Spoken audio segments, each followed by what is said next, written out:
모레부터 일본에서 열리는 G20 정상회의 기간, 문재인 대통령과 아베 총리의 한일 정상회담은 없을 거라고 청와대가 밝혔습니다. 일본이 준비가 안 된 것 같다는 게 우리 정부의 판단입니다. 어렵게 이뤄진 국회 정상화 합의가 자유한국당 반대로 무산되자 전국이 다시 급냉하고 있습니다. 민주당과 바른미래당이 한국당을 맹비난하는 가운데 한국당은 북한 어선이나 수돗물 등 대정부 공격성 일부 사안에만 선별 참여를 한다는 방침입니다. 지난 31년 동안 유지되어 온 장애인 등급제가 앞으로는 사라지고 심한 장애인과 심하지 않은 장애인으로만 구분됩니다. 등급 구분이 인권 침해 소지가 있다는 오랜 지적이 반영된 건데 등급제가 사라져도 장애인에 대한 지원 혜택은 줄어들지 않는다고 정부가 밝혔습니다. 2만 8천여 명 규모의 집회원 노조가 전국 우정노동조합이 93%의 압도적인 지지로 파업을 가결했습니다. 요구사항인 인력 충원과 근로조건 개선 합의가 이루어지지 않으면 다음 달 9일 사상 최초의 총파업에 돌입한다고 밝혔습니다. 박근혜 전 대통령의 석방을 주장하며 서울 광화문에 불법 설치됐던 옛 대한애국당 농성 천막을 서울시가 46일 만에 강제 철거했습니다. 철거 과정의 충돌로 50여 명이 다쳤는데 철거 몇 시간 뒤 대한애국당이 천막을 다시 세워 갈등이 이어지고 있습니다. 훈련 중 남자 선수 사이에 발생한 성희롱 사건으로 인해 쇼트트랙 국가대표팀의 남녀 선수와 코치진 전원이 충북 진천 국가대표 선수촌에서 한 달 동안 쫓겨났습니다. 조사 결과 선수촌 내 기강회의가 심각한 수준으로 드러났습니다.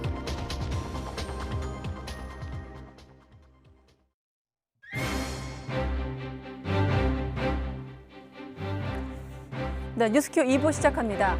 이번 주 G20 정상회의 기간 문재인 대통령과 아베 일본 총리가 만나는 한일 정상회담은 결국 무산됐습니다. 우리 측은 준비가 됐지만 일본이 만날 준비가 안 된 것 같다고 청와대가 설명했습니다. 특히 강제징용 배상 판결에 대한 양국 정부 간의 견해차, 또 다음 달 참의원 선거를 앞둔 일본 정부의 판단이 작용한 것으로 보입니다. 취재기자 연결하겠습니다. 임성호 기자. 네, 청와대입니다. 네, 그간 우리 정부는 이 한일 정상회담 가능성이 열려 있다 이런 입장이었는데 결국 무산됐네요. 네, 그렇습니다. 문재인 대통령이 G20 정상회의 참석을 위해 모레부터 2박 3일 일정으로 일본 오사카를 방문하는데요. 이 기간에 한일 정상회담은 열리지 않을 것이라고 청와대 고위 관계자가 밝혔습니다. 우리 측은 항상 만날 준비가 돼 있지만 일본이 준비가 안 된 것 같다는 설명입니다. 그동안 일본 언론들은 G20 기간에 아베 총리의 일정이 꽉 찼다는 이유를 들면서 한일 정상회담이 이루어지지 않을 것이라고 관측해왔습니다. 하지만 이 강제징용 배상 판결 등 역사 문제가 주요한 이유로 보입니다. 일본은 우리 대법원의 징용 배상 판결에 대해서 국제법상 있을 수 없는 일이라며 우리 정부가 국제법에 따라 대응해야 한다고 주장해왔습니다. 이에 대해서 우리 외교부는 지난주 한일 양국의 징용 문제 관련 기업이 피해자를 위한 기금을 조성하자는 해법을 제시했지만 일본은 거부했습니다. 일본이 강경한 태도로 나오는 것은 다음 달 참의원 선거를 의식한 정치적인 판단이라는 해석도 나옵니다. 역사 문제로 한국에 맞서는 모습을 보여주면서 지지층을 결집시킬 수 있다는 겁니다. 한일 정상회담을 지금 여는 것이 선거에 도움이 되지 않는다고 판단한 일본 정부가 7월 21일 참의원 선거 이후에 한일 회담을 추진하기로 방향을 잡았을 거라는 해석도 나옵니다. 청와대는 만일 일본이 현장에서 만나자고 한다면 우리는 언제든지 가능하다고 밝혔지만 현실성은 높지 않아 보입니다. 이와 관련해서 강경화 외교부 장관은 오늘 국회 외교통일위원회에 출석해서 징용 배상 판결과 관련해 일본의 보복성 조치가 나온다면 가만히 있을 수는 없다고 밝혔습니다. 외교 당국으로서는 그런 상황이 발생하지 않도록 면밀히 준비를 하고 협의를 하고 있습니다. 보복 조치가 있을 경우에는 저희도 가만히 있을 수는 없을 것으로 생각이 됩니다. 네, 한일 정상회담은 일정에서 빠지게 됐고, 자 그렇다면 G20 정상회의 기간 어떤 일정들이 잡혀 있습니까? 이번 G20 정상회의 기간에 문 대통령은 중국과 러시아 그리고 캐나다와 인도네시아 정상과 양자 회담을 열 예정입니다. 먼저 시진핑 주석과의 한중 정상회담에서는 시 주석의 지난주 방북 결과에 대한 설명을 듣고 한반도 비핵화와 평화를 위한 중국의 협력을 요청할 계획입니다. 또 지난 4월 블라디보스토크에서 김정은 위원장과 만난 푸틴 러시아 대통령과의 회담에서도 한반도 평화 프로세스를 추진하기 위한 양국 간 협력 방안을 논의합니다. G20 이후에는 트럼프 미국 대통령이 방한할 예정으로 일본을 뺀 주변 4강과 연쇄 정상회담이 이루어지는 셈입니다. G20 정상회의에서는 문 대통령의 발언이 2차례 예정돼 있습니다. 혁신적 포용국가 구현을 위한 우리 정부의 노력을 소개하고 전 세계의 지속 가능한 번영을 위한 국제 협력 강화를 촉구할 방침입니다. 또 평화와 경제가 선순환하는 평화 경제의 시대를 열고자 하는 한반도 평화 프로세스의 취지도 각국 정상에게 설명할 예정입니다. 지금까지 청와대에서 YTN 임성호입니다. 북중 정상회담 영상을 통해서 감지됐던 북한 권력 변화를 국정원이 확인했습니다. 김정은 위원장의 여동생 김여정이 지도자급으로 올라갔고 또 하노이 노딜로 실추됐을 김정은 위원장의 리더십도 만회됐다고 분석했습니다. 김지선 기자의 보도입니다. 그동안 남북 북미 정상회담에서 오빠 김정은 위원장을 그림자 수행했던 김여정 선전선동부 제1부부장. 북중 정상회담 공식 환영 행사에서 당 부위원장들과 나란히 서 높아진 위상을 보여줬습니다. 국가정보원은 김여정 부부장의 위상이 지도자급으로 격상됐다고 밝혔습니다. 최용해나 이수용이나 이런 사람들과 같은 반열에 찍혀 있고 좀 더 어떻게 보면 지도자급으로 격상한 그런 역할이래요. 통일부는 다만 김여정의 직책에 변화가 있는지는 확인되지 않고 있다고 밝혔습니다. 북한은 최근 고 이희호 여사에 대한 김정은 위원장의 조의문을 들고 온 김 부부장을 당 중앙위원회 책임 일꾼이라 칭했고 이번 환영 행사 보도에서도 당과 정부의 간부라고만 명시했습니다. 그동안 김 부부장이 맡았던 행사 담당은 현송월 선전선동부 부부장이 가져갔고 통일전선부장에서 물러난 김영철 당 부위원장의 위상은 축소된 것으로 국정원은 분석했습니다. 국정원은 또 시진핑 주석의 전격적인 방북 배경으로 홍콩 시위 규모의 확대를 꼽았습니다. 김 위원장으로서도 시 주석의 방북을 통해 하노이 노딜 후 실추됐을 리더십을 만회한 것으로 분석해 양측 모두 이번 회담으로 국내 정치적 효과를 봤을 가능성을 시사했습니다. YTN 김지선입니다. 네, 80여일 끝에 합의된 국회 정상화가 자유한국당 의원총회에서 뒤집히고 나서 국회 분위기가 냉랭합니다. 여당인 더불어민주당은 새 협상은 없을 거라고 선을 그었지만 한국당은 여당이 넓은 마음으로 재협상에 임해야 한다고 촉구했습니다. 국회로 가보겠습니다. 최민기 기자. 네, 국회입니다. 네, 거친 표현들도 들려오고 있고 국회 분위기 전해주시죠. 네, 오늘 민주당 이인영 원내대표는 그 어느 때보다도 격한 발언을 쏟아냈습니다. 한국당이 합의 서명을 불발시킨 건 강경파 극우 맹동주의라면서 이는 국민에 대한 배신이며 의회주의에 대한 폭거라고 날선 어조로 비판했습니다. 이 원내대표는 여야 3당 합의대로 국회 의사 일정을 운영할 뜻임을 강조하며 이 새로운 협상은 더는 없을 것이라고 못 박았습니다. 시간이 지나면 마치 아무 일이 없었다는 듯이 새로운 협상이 가능할 거라는 착각은 꿈도 꾸지 마시기 바랍니다. 이와 관련해 한국당 나경원 원내대표는 당분간은 북한 어선 사건과 붉은 수돗물 사태 등과 관련한 상임위에만 선별적으로 참석하겠다는 기존 방침을 분명히 했습니다. 그러면서도 여당이 좀 더 넓은 마음으로 재협상에 임해달라며 협상 의지를 강하게 밝혔습니다. 우리 의원님들의 의견, 또 그것이 바로 국민들의 의견이라고 생각을 합니다. 책임 있는 여당으로서 좀 더 넓은 마음으로 재협상을 해야 되지 않나 이렇게 생각합니다. 그간 강경한 발언을 자제해왔던 바른미래당 오신환 원내대표도 오늘만큼은 강도 높게 한국당을 비판했습니다. 패스트트랙 지정은 다른 당들이 한국당의 침대 축구가 문제라고 판단했기 때문이라며 이를 철회하라는 한국당 강경파의 요구는 애당초 수용하기 힘든 무리한 주장이라며 더는 협상할 여지가 없음을 선을 그었습니다. 한 달이 넘는 협상을 통해 만들어낸 합의 문안이 거부당한 이상 여기서 새롭게 협상할 내용이 더는 없다는 것입니다. 이 같은 국회 정상화 불발에 따라 추경안 처리 절차와 상임위별 법안 심사는 일정이 재개되지 못했습니다. 하지만 한국당의 선별적 상임위 방침에 따라 이 북한 어선 귀순 사건과 외교 현안이 다뤄진 국회 외교통일위원회는 한국당의 참석 속에 오전부터 전체 회의가 진행돼 현재는 모두 마무리됐습니다. 지금까지 국회에서 YTN 최민기입니다. 도널드 트럼프 미국 대통령의 방한을 계기로 3차 북미 정상회담에 대한 기대감이 높아지고 있습니다. 트럼프 대통령이 DMZ를 방문하더라도 당장의 만남이 이루어지진 않겠지만 올해 내 3차 회담에 대한 필요와 가능성이 커지는 분위기입니다. 강태욱 기자의 보도입니다. 미국 정부는 도널드 트럼프 대통령이 이번 방한 기간 김정은 북한 국무위원장과 만날 계획은 없다고 밝혔습니다. 미 행정부 고위 당국자는 트럼프 대통령이 문재인 대통령을 만나러 가는 것이라며 이를 확인했습니다. 북한에 대해 한미 동맹에 대해 논의할 것이고 이틀간 다뤄야 할 분야가 많다는 겁니다. 그런 만큼 따로 김정은 위원장을 만날 시간과 계획이 없다는 점을 분명히 했습니다. 하지만 최근의 편지 교환과 한미 정상 간 만남 등은 북미 대화 가능성을 높이고 있습니다. There's an interest from both parties to meet. There's incentive for President Trump to have some sort of engagement with North Korea and Kim Jong-un too. 3차 북미 정상회담과 관련해 올해 안에 성사돼야 한다는 주장까지 나오고 있습니다. 미국 의회의 친한파 모임을 이끌면서 한국 연구 모임 공동의장인 아미 베라 하원 의원은 한 포럼 기조연설을 통해 이같이 밝혔습니다. 내년에 미국 대선이 있는 데다 한국도 총선 등으로 정치 상황이 복잡해지기 때문에 올해가 적기라는 겁니다.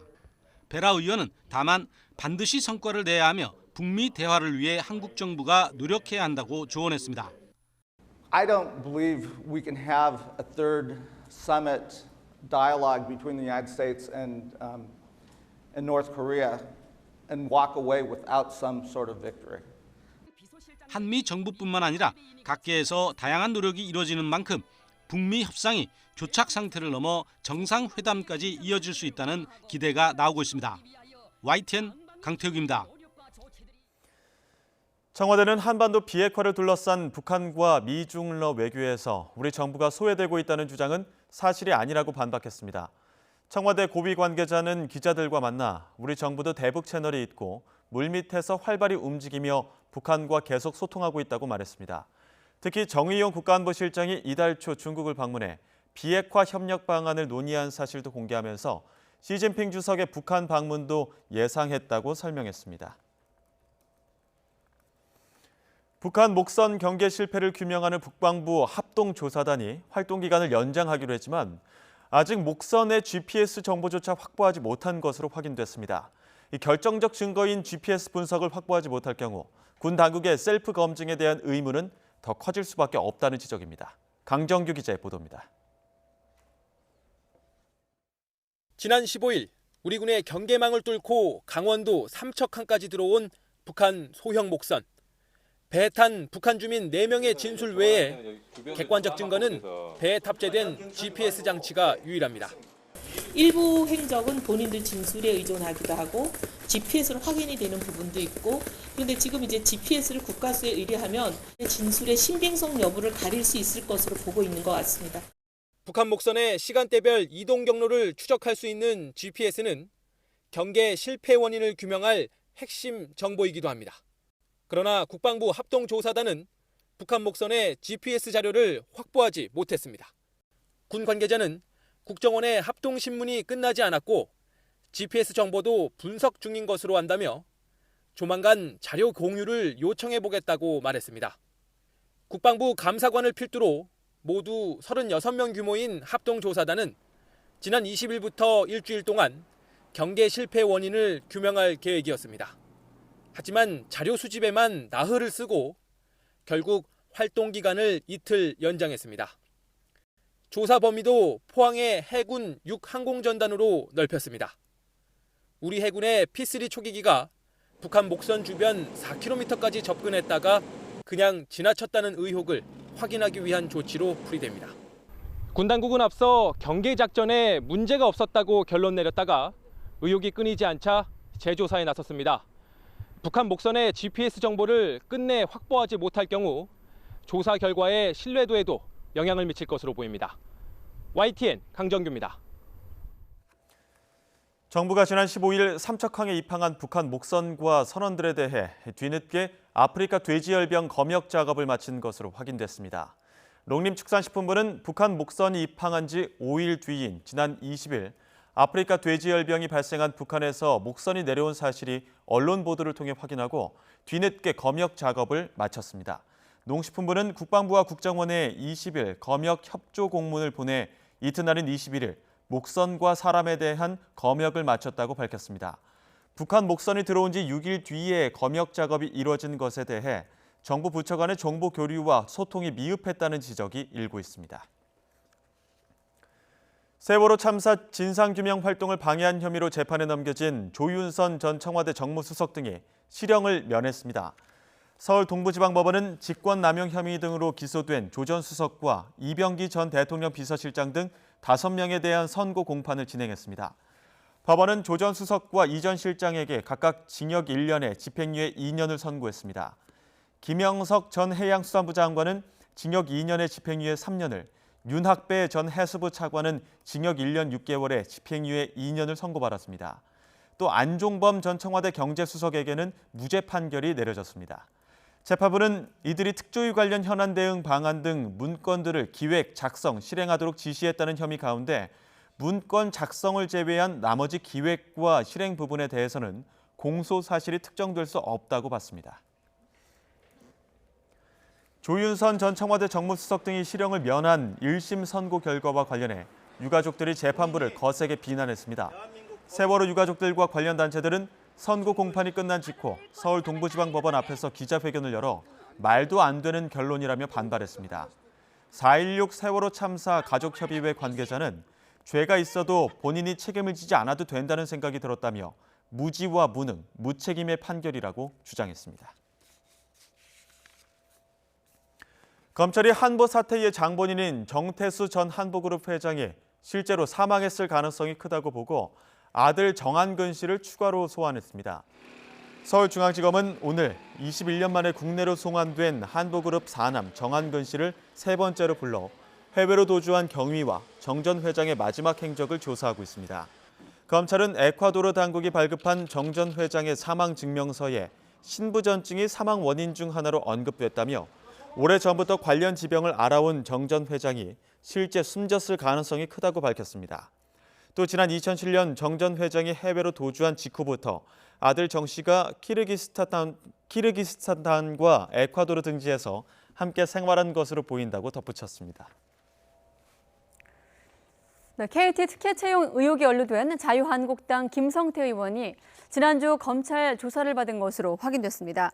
서울 남부지검은 지난 21일 김 의원을 업무방해 혐의 등의 피고 발인 신분으로 불러 조사했다고 밝혔습니다. 김 의원은 지난 2012년 자신의 딸이 KT에 정규직으로 채용될 수 있도록 부정한 청탁을 했다는 의혹으로 고발당했습니다. 검찰 조사에서 김 의원은 관련 혐의를 대부분 부인한 것으로 전해지고 있습니다. 넉 달 넘게 버닝썬 사건을 수사했던 경찰이 가수 승리를 성접대와 횡령 등의 혐의로 송치하고 수사를 마무리 지었습니다. 서울지방경찰청은 승리에게 성매매 알선과 성매매, 업무상 횡령을 포함해서 7개 혐의를 적용해 기소 의견으로 송치한다고 밝혔습니다. 하지만 경찰과 유착 의혹, YG 성접대 개입설 등과 관련해선 추가로 발표된 결과가 없었습니다. YG 엔터테인먼트 양현석 전 대표 프로듀서가 추가로 제기된 말레이시아 재력가 조 로우와 강남 유흥업소 종사자 이른바 정마담 사이의 성접대 의혹에 대해서 반박했습니다. 양 전 대표는 이번에도 YG를 통해 제기된 모든 의혹은 제보자들의 일방적 주장일 뿐 전혀 사실이 아니라는 입장을 밝혔습니다. 또 정확한 사실관계는 수사기관을 통해서 면밀하게 밝히는 것이 옳다고 생각한다고 밝혔습니다. 앞서 어제 MBC 스트레이트는 조 로우가 입국 당일에 양 전 프로듀서 그리고 가수 싸이와 함께 정마담이 고용한 여성 25명을 만났다고 보도했습니다. 문무일 검찰총장이 검찰의 과거 잘못을 사과하면서 김학의 전 법무부 차관에 대한 과거 도찰의 수사로 의혹을 풀지 못한 것이 가장 부끄럽다고 밝혔습니다. 검찰 수사단의 재수사로도 의혹이 남았다고 인정하면서도 역사적인 사실을 입증하기 위해 필요한 조사는 다 했다고 평가하기도 했습니다. 조성호 기자의 보도입니다. 검찰의 과거와 현재 그리고 미래가 전시된 검찰 역사관 앞에 문무일 검찰총장이 섰습니다. 부실 수사와 인권 침해, 증거 조작 논란을 불러온 검찰의 과거 잘못을 고개 숙여 직접 사과했습니다.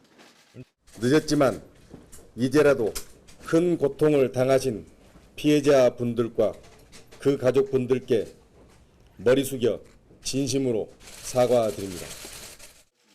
문 총장은 검찰 과거사위원회 권고로 재수사까지 벌인 김학의 전 차관 사건이 가장 부끄럽다고 털어놨습니다. 이런 사건이 일어난 것도 부끄럽지만 1차, 2차 수사 때 밝힐 수 있는 것을 밝히지 못한 게 더 부끄럽다고 말했습니다. 다만 재수사로도 국민적 의혹이 남은 점을 인정하고 역사적 사실을 입증하기 위해 인적, 물적 증거 등 필요한 조사는 다 했다고 돌아봤습니다. 과거사위는 1년 6개월 활동을 마치면서 용산 참사와 강기훈 유서대필 사건 등의 부실 수사나 인권 침해에 대해 검찰이 사과하라고 권고했습니다. 문 총장은 과거사위 활동과 관련해 검찰에 문제가 있었다고 밝히는 것 자체에 의미가 있다고 생각한다고 설명했습니다. 형사사법 절차에서 민주적 원칙이 굳건히 뿌리 내릴 수 있도록 혼신의 노력을 다하겠습니다.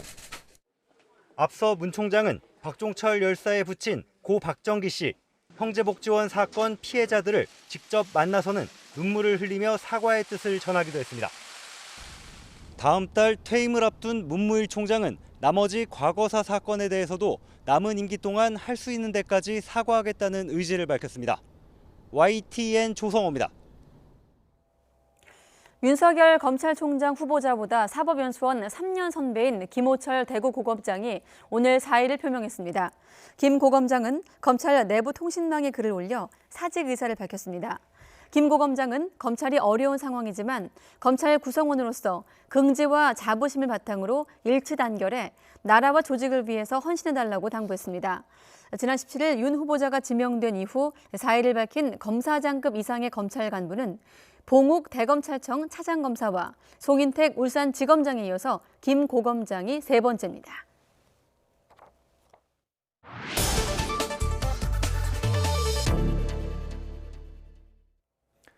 쇼트트랙 국가대표팀 전원에 대해 한 달간 선수촌 퇴촌 결정이 내려졌습니다.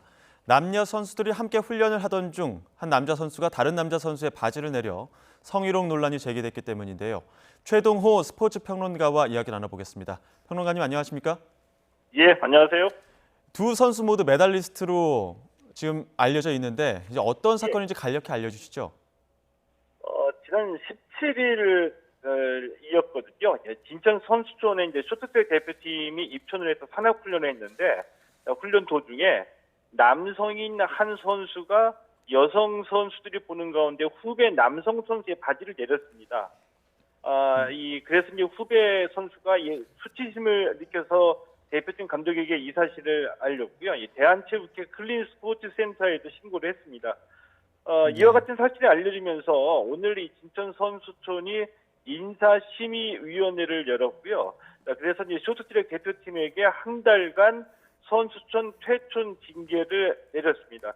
예. 그런데 지난해 이 스포츠 미투도 쇼트트랙에서 시작이 됐고요. 그 이후로도 쇼트트랙 남자 선수가 이 여자 선수 숙부에 무단으로 출입했다가 퇴촌당하는 징계를 받았거든요. 예. 이 유독 쇼트트랙에서 성폭력 사건이 잇따라 발생하면서 이제 논란이 좀 더 커지고 있는 그런 느낌입니다.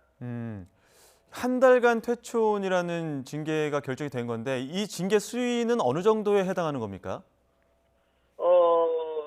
불미스러운 일과 관련돼서 이제 선수 개개인이 퇴촌된 일은 있었거든요. 예. 그런데 이 한 종목의 대표팀 전체가 퇴촌되는 일은 이번이 처음이고요. 때문에 이 선수촌 역사상 최초로 대표팀 전체가 퇴촌됐다는 것은 선수촌 입장에서 보면 이제 강력한 징계를 내렸다 이렇게 볼 수 있습니다. 예, 뭐 앞서도 말씀하셨지만 뭐 남자 선수가 여자 선수들 숙소로 몰래 들어가는 일도 있었고 지금 뭐 이런 일도 있었고 이런 것들이 계속 겹치다 보니까 이렇게 더 사상 초유의 팀 퇴촌이라는 결정까지 내려온 거겠죠. 예. 예, 이 퇴촌 결정이 내려지면 단순히 선수촌만 떠나는 게 아니라 뭐 일체의 지원들도 받을 수 없게 된다고 하던데 어떤 지원들이 어떤 특혜를 잃게 되는 겁니까? 이 이 선수촌에서 이제 징계를 결정할 때 이제 예. 퇴촌을 결정하고 또 여기에다가 이 훈련비 지원 중지를 함께 결정했거든요. 예. 때문에 이제 쇼트트랙 대표팀에게는 한 달 동안의 훈련비 지원이 중지가 됩니다. 이 얘기는 무슨 얘기냐면 예를 들면 이 태릉 선수촌에 있었을 때 이 태릉 선수촌은 이 수용 규모가 작아서 이 선수촌에 입촌하지 못하는 종목 대표팀이 많이 있었거든요. 이렇게 돼서 불가피한 촌외 훈련일 경우에는 이 기본적인 숙식 비용에다가 수당, 훈련비까지 지원은 했는데 이번에 선수촌에서 쇼트트랙 대표팀이 퇴촌된 것은 징계성이기 때문에 퇴촌은 물론이고 훈련비 지원을 중지하는 징계를 함께 결정을 한 거죠. 보다 강한 징계 수위인 것 같은데요. 이 공교롭게도 쇼트트랙이라고 하면 효자 종목으로 많이 불리면서 국민들 많이 자랑스러워했지만 불미스러운 일도 잇따라 여러 차례 터지지 않았습니까? 이렇게 기강회의 문제가 터지는 근본적인 이유는 뭐라고 봐야 할까요? 뭐 오늘 조사해 보니까 이 바지를 벗기는 이런 그 성희롱 장난 이외에도 또 무단 외박도 있었다라고 하고요. 이런 거 보면은 쇼트트랙이 이 기강회의가 심각하다 이렇게 볼 수는 있겠죠. 예. 그런데 왜 이 쇼트트랙에서 자꾸 이 문제가 발생하는지에 대한 원인은 저도 좀 더 얘기를 들어보고 취재를 해야 되기 때문에 뭐 현재로서는 확실하게 이 근거를 가지고 말씀드리기는 어려운데 다만 추정은 해볼 수는 있습니다. 뭐냐면은 종목별로 특성이 다르고 나름의 이 선수촌 분위기와 전통이 있기 때문에 쇼트트랙도 쇼트트랙만의 문화와 분위기를 가질 수는 있거든요. 예. 이런 면으로 보면은 우리가 흔히 말하는 그 성인지 감수성이 떨어지고 또 쇼트트랙은 워낙 이 세계 정상을 지켜야 된다는 압박감에 승부를 강조하다 보니까 이 선수들의 사회성도 떨어지고 인격적으로 성숙하지 못했을 수도 있다고 봅니다. 예. 이 반대 사례를 들면은 양궁 같은 경우에는 쇼트트랙과 마찬가지로 우리가 세계 정상을 지켜온 종목이고요. 예. 쇼트트랙 못지않게 이 세계 정상을 지키기 위한 엄청난 압박과 부담감을 갖고 있는데 양궁 같은 경우에는 협회 운영이나 이 대표팀 선발 또 선수들의 일상생활에서도 전혀 문제가 발생하지 않고 있거든요. 이런 걸 보면은 양궁과 쇼트트랙의 협회 운영, 지도자 선발, 대표팀 관리에는 차이점이 분명히 있다. 이런 것 좀 말씀드릴 수는 있죠. 예. 성인지 감수성이나 압박감에 따른 어떤 선수들의 부담이 있을 수도 있다. 그리고 다른 종목과 비교해 볼 때는 협회 운영에 대한 측면에서 조금 개선을 해야 된다라는 말씀까지 해주셨는데 조금 더 구체적으로 어디서부터 이 문제를 좀 손봐야 된다고 보십니까? 보통 이렇게 얘기할 때 이 제도를 고치고 뭐 규정을 고치고 이런 얘기들이 나오는데 이와 관련된 얘기들은 이번 처음이 아니기 때문에 이미 뭐 대비책은 충분히 지금도 존재하고 있습니다. 이게 잘 운영이 안 되는 거고요. 이외에 저는 이제 선수들의 의식의 문제를 좀 들고 싶은데 이 선수들의 이 사회성, 인격적인 성숙과도 관련된 문제이거든요. 예. 지금이 체육계가 굉장히 민감한 시기입니다. 이 체육개혁과 관련돼서 이 스포츠 혁신위원회 안이 나오고 체육계에서 반발하고 있고요. 근데 이런 시기에 또다시 이런 일이 발생했다는 것은 이 선수들이 체육계에 지금 무슨 일이 벌어지고 있는지 또 우리 사회가 체육계에 무엇을 요구하고 어떻게 체육계를 바라보고 있는지 전혀 의식하지 못하고 있다는 것을 알 수가 있는 거거든요. 예. 이 높은 수준의 도덕이나 윤리를 선수들에게 요구하는 게 아니라 한 인간으로서 함께 살아가는 공동체적인 삶의 최소한, 그러니까 이 국가대표로서 자신들이 지녀야 되는 이 태도, 이런 것들을 얘기를 하는 건데 이런 것들에 대한 이 체육계 스스로 선수들에게 교육과 관리하는 일이 있어야지 되겠죠. 예. 선수들 더욱 국민의 시선을 의식하고 경각심을 가져야 한다 이런 말씀까지 들어봤습니다. 지금까지 최동호 스포츠 평론가와 이야기 나눴습니다. 평론가님 오늘 말씀 고맙습니다. 예, 고맙습니다.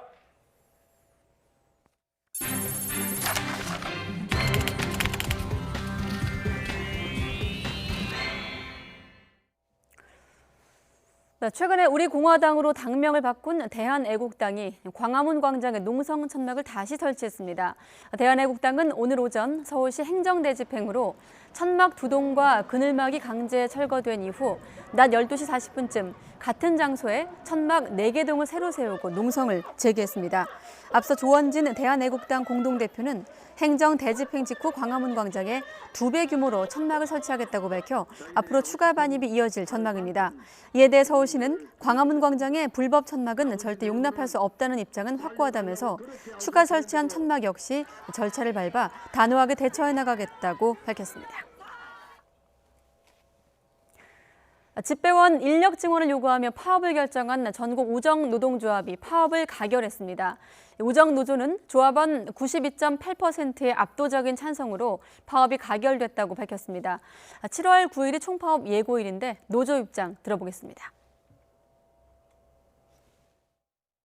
국민을 위한 보편적 서비스를 계속 유지하려면 우편요금 현실화와 일반에게 지원, 우정사업본부 제도 개편을 포함한 우정총 승격이 이루어져야 한다.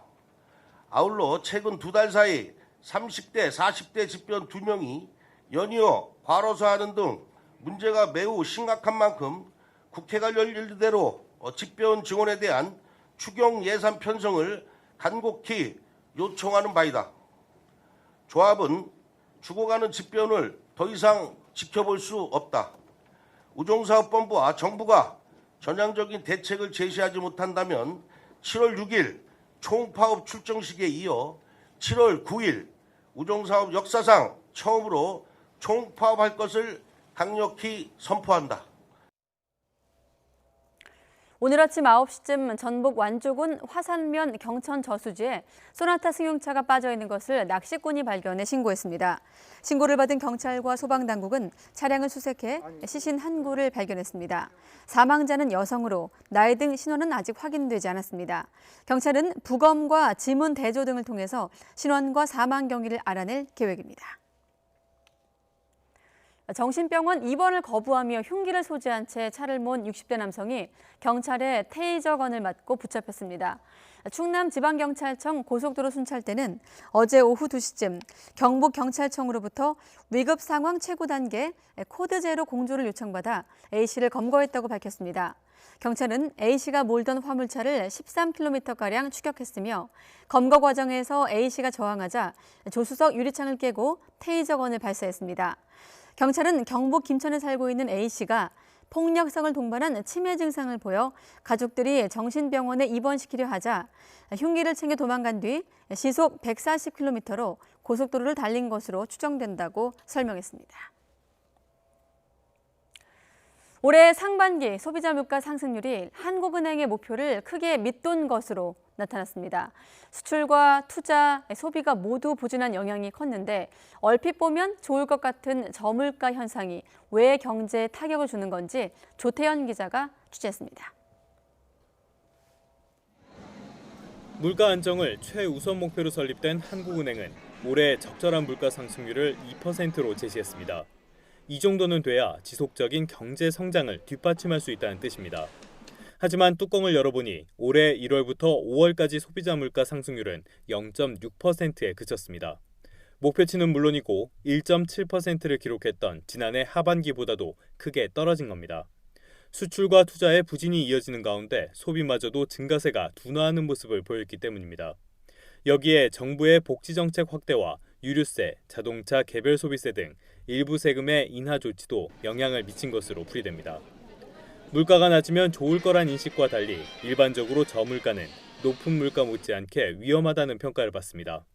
물가가 지나치게 낮으면 기업의 수익성이 떨어지고 결국 투자가 줄어 고용과 소비에 부정적인 영향을 주는 악순환이 현실화할 수 있습니다.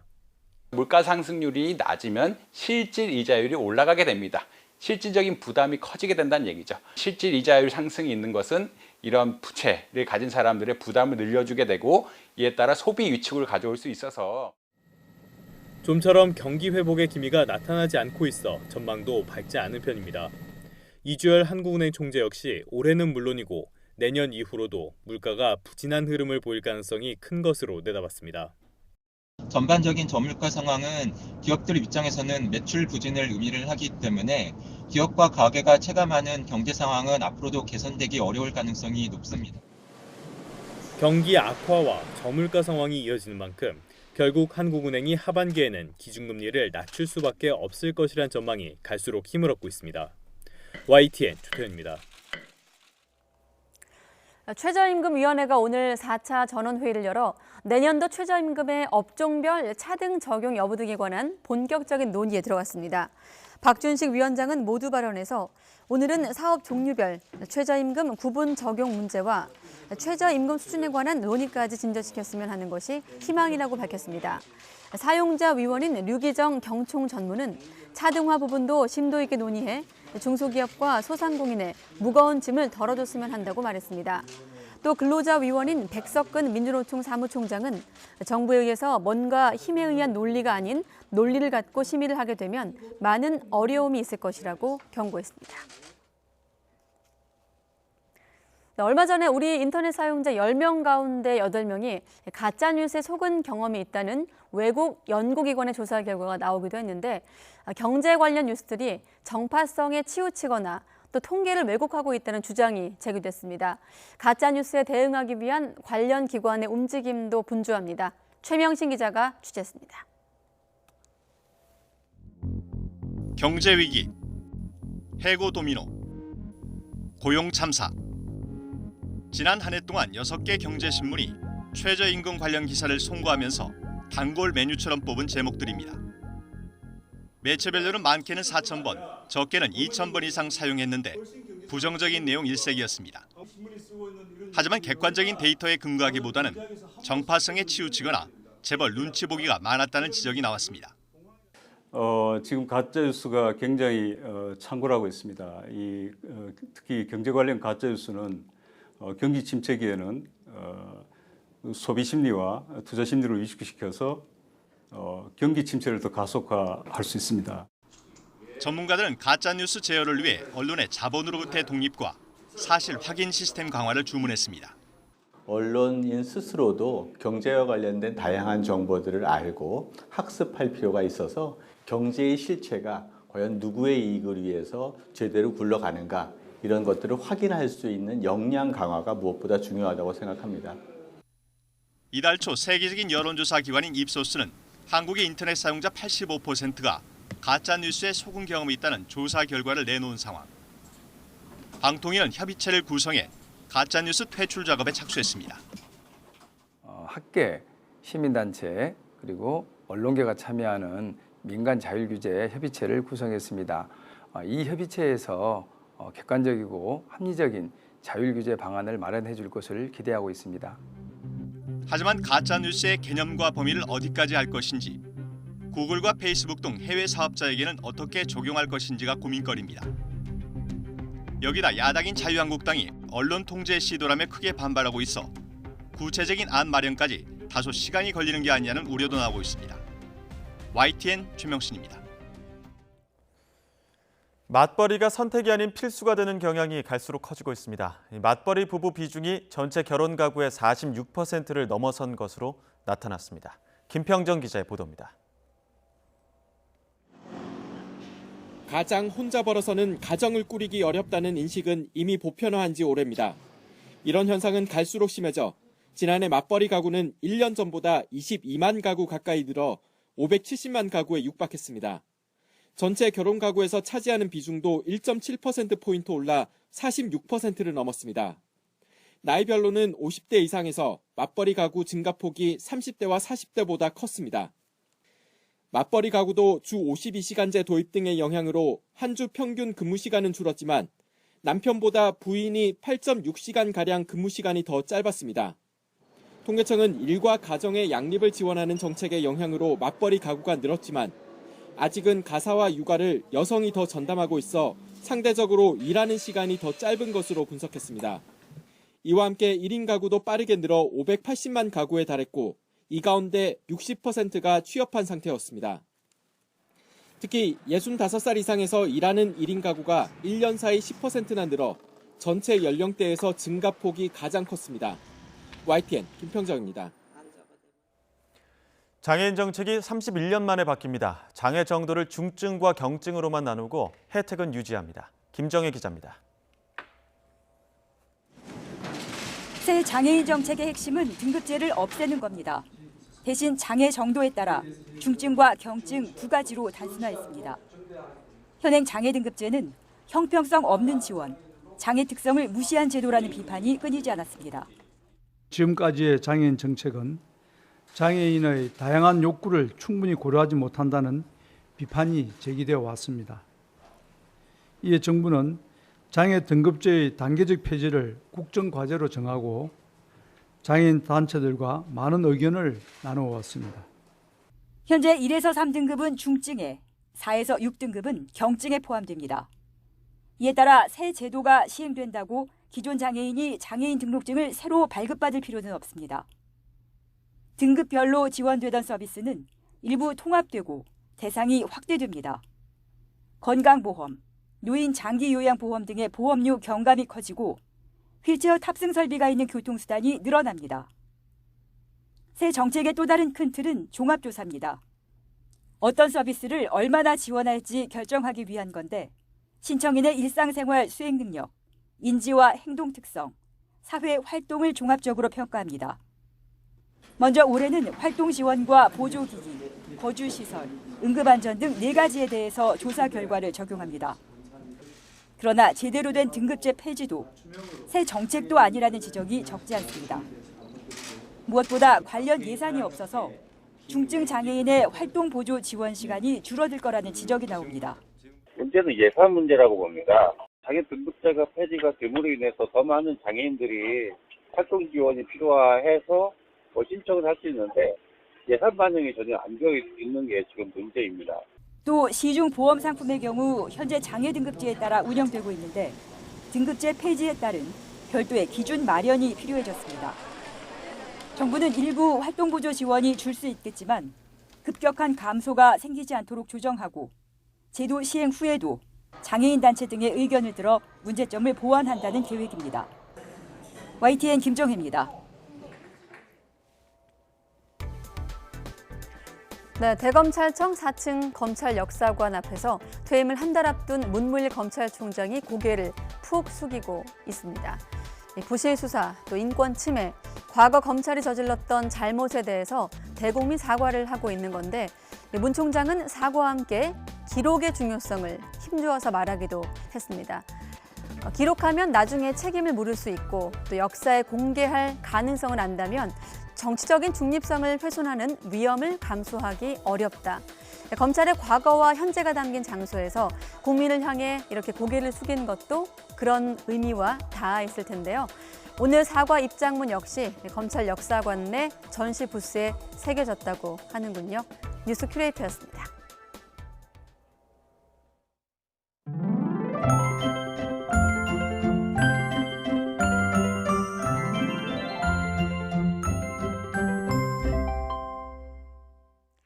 오늘 하루도 참 뜨거웠습니다. 서울 등 내륙 곳곳에 폭염주의보가 내려진 가운데 기온이 33도 안팎까지 치솟았는데요. 비공식 기록으로 경기 광주의 기온이 36.2도까지 올랐고 홍천 33.3도, 서울도 32.8도를 기록했습니다. 이번 폭염은 내일과 모레 전국에 올해 첫 장맛비가 내리면서 점차 누그러지겠습니다. 이후 장마 전선은 잠시 남아있다가 주말과 휴일에 다시 북상해서 전국에 또 한 차례 장맛비를 내릴 전망입니다. 비는 내일 새벽 제주도를 시작으로 오전에는 남부지방에, 밤에는 전국으로 확대되겠습니다. 제주도와 남해안, 지리산 부근에는 최고 80mm, 서울 등 그 밖의 지역에도 10에서 40mm의 비가 예상됩니다. 시간당 20mm 이상의 국지성 호우가 쏟아지는 곳도 있겠습니다. 시설물 피해 없도록 각별히 주의하셔야겠습니다. 내일 중부지방을 중심으로 30도를 웃도는 무더위가 이어지겠습니다. 서울 낮 기온 32도, 광주 26도, 대구 31도, 부산 26도로 예상됩니다. 지금까지 날씨 정보였습니다. 이상으로 뉴스큐 마치겠습니다. 함께해 주신 여러분 고맙습니다.